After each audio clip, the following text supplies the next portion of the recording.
কালো জিরা ফুলের মধুকে বলা হয় ব্ল্যাক ডায়মন্ড। আপনারা যারা মধু নিয়মিত খান তারা জানেন যে কালো জিরা ফুলের মধুর চাহিদা কেমন। এটাকে মহা ঔষধি গুণ সম্পন্ন মধু বলা হয়।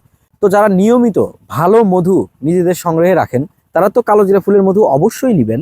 তবে এই 1 কেজি কালো জিরা ফুলের মধুর সাথে যদি গিফট হিসাবে আরও 400 গ্রাম সিজন ফ্রেশ সরিষা ফুলের মধু পেয়ে যান তাহলে ব্যাপারটা কেমন হয় বলেন তো।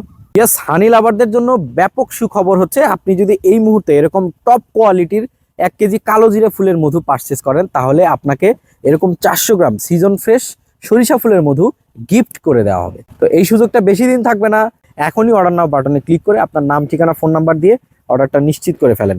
আর হ্যাঁ, আপনারা জানেন যে সরিষা ফুলের অপর নাম কিন্তু জমা মধু। সরিষা ফুলের মধু ন্যাচারালি জমে যায় শীত পেলে, কারণ এর মধ্যে গ্লুকোজের পরিমাণ অনেক বেশি থাকে, যার জন্য কিন্তু আমরা এরকম বোতলে দিচ্ছি না। কারণ এটা যখন জমে যাবে আপনার বাসায় ঠান্ডায়, তখন এটা বোতল থেকে ঢেলে খেতে আপনার সমস্যা হবে। যার কারণে আপনার পেরেশানি কমাইতে আমরা এটাকে বয়ামজাত করে দিচ্ছি, যাতে আপনি ইজিলি এটা জমে গেলেও সুন্দর করে এই ঢাকনাটা খুলে চামচ দিয়ে তুলে খেতে পারেন।